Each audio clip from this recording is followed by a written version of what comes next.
Assalamualaikum warahmatullahi wabarakatuh. Bertemu kembali dengan saya ibu-ibu Qonita, jamaah ibu-ibu yang memiliki semangat li'alai kalimatillah. Alhamdulillah wa syukurillah la hawla wa la quwata illa billahil aliyyil azim. Alladzi 'alamal insana ma lam ya'lam. Asyhadu an la ilaha illallah wa asyhadu anna Muhammadar Rasulullah.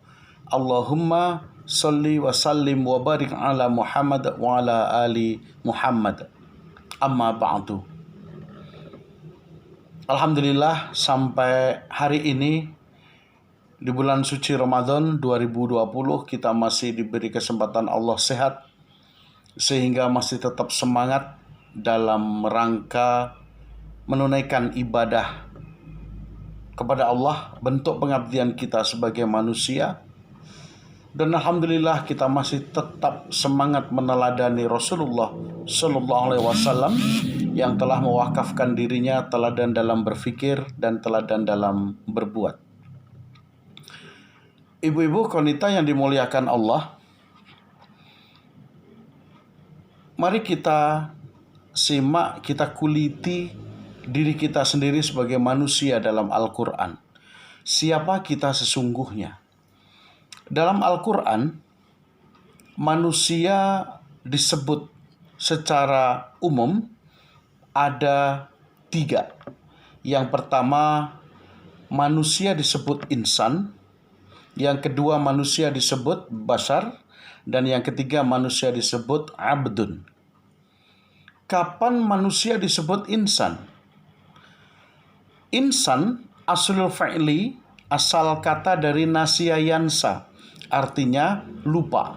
Ana ansa, anta tansa, huwa yansa. Lupa. Insan dalam Al-Quran berkaitan dengan sisi psikologis manusia. Contoh, kapan manusia disebut insan? Ketika manusia diberi Allah akal. Ketika manusia diberi Allah pengetahuan, wa'allama adamal asma'a kullaha. Alamal insana ma lam ya'lam. Ketika Allah memberi manusia tanggung jawab moral.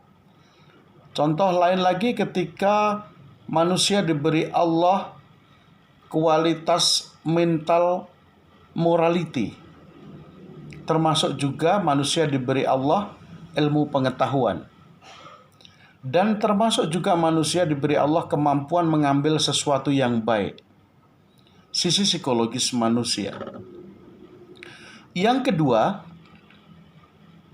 manusia dalam Al-Quran disebut bashar. Bashar itu berkaitan dengan sisi biologis manusia. Contohnya apa? Sulalati min tin, terbuat dari tanah. Yang kedua, manusia butuh makan dan minum. Yang ketiga, manusia pasti mati. Paradoksnya manusia adalah sudah jelas pasti mati, tapi manusia berusaha untuk tetap kekeh hidup di muka bumi ini dengan caranya sendiri-sendiri. Tentu berbeda dengan kita yang beriman kepada Allah. Kita hidup sesuai dengan yang diperintahkan Allah dan kita hidup menjauhi apa yang dilarang oleh Allah. Itu bashar. Bashar selalu berkaitan dengan sisi biologis manusia. Kalau insan dari sisi psikologis, kalau bashar biologis. Yang ketiga adalah abdun. Kapan manusia disebut abdun? Ketika manusia bersujud kepada Allah. Wa ma khalaqatul jinna wal insa illa liya'budun. Illa dalam bahasa Arab itu harful istithna, pengecualian. Jadi kita hidup di muka bumi ini tidak lain hanya menyembah kepada Allah. Kenapa literatur dalam Islam berbunyi demikian? Kalau hanya pekerja keras yang pasti dengan kerja keras mendapatkan uang banyak,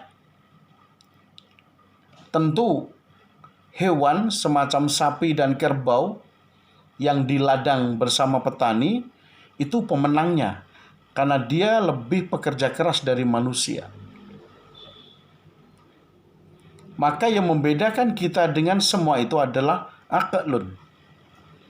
Itu yang membedakan. Kalau hanya sekedar hidup, semua ciptaan Tuhan demikian, apalagi hewan. Maka yang membedakan kita dengan makhluk lain adalah aqlun. Maka dalam literatur Islam disebut ladina liman la aqlallah. Tidak ada agama bagi seseorang yang tak berakal. Maka ini salah satu kenapa manusia dianugerahi Allah akal untuk berpikir, dan kelak itu yang dipertanggungjawabkan di hadapan Allah kelak. Karena itulah ibu-ibu wanita yang dimuliakan Allah, Allah sudah menganugerahi intelektual untuk yatafakkaru fi khalqillah, berpikir tentang ciptaan Allah. Kemudian kita juga diberi oleh Allah kemampuan emosional untuk mampu merasa di dalam menjalani kehidupan bersama manusia lain dan sesama, serta lingkungan.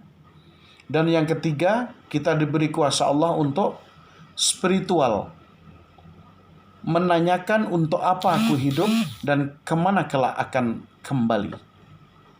Karena itu dalam Jawa kita juga bisa disebut terdiri dari rogo, jiwa, sukmo, body, mind, soul. Imam Al-Ghazali dalam kitab Ihya Ulumuddin menyebutnya jism, nafas, ar-ruh. Jism, fisik. Nafas yang memberi makna fisik ini karena kita manusia dan memiliki akal. Ar-ruh yang menggerakkan fisik ini. Begitu sempurnanya kita diciptakan oleh Allah, maka surat At-Tin menyebut laqad khalaqnal insana fi ahsani taqwim. Fi di dalam berarti total seluruh penyempurnaan ini oleh Allah dibedakan dengan makhluk lain. Karena itu, ibu-ibu yang dimuliakan Allah, mari di Ramadan yang penuh berkah ini, kelengkapan, kesempurnaan yang sudah Allah berikan kita sebagai manusia, sebagai insan, sebagai bashar, dan sebagai abdun. Dalam kultur Jawa pun kita juga terdiri dari rogo, jiwa, sukmo. Ghazali pun juga menyebut jism, nafas, dan ar-ruh. Maka bismillah, tidak lain semua yang kita lakukan di alam semesta ini hanya bersujud kepada Allah. Semoga Ramadan ini penuh berkah. Ibu-ibu tetap disehatkan oleh Allah, selalu berbahagia, selalu positive thinking, dan selalu zikir kepada Allah sebagai bekal kita kelak jika kita dipanggil Allah sewaktu-waktu. Aqulu qouli hadza, nasrun minallah wa fathun qarib. Assalamualaikum warahmatullahi wabarakatuh.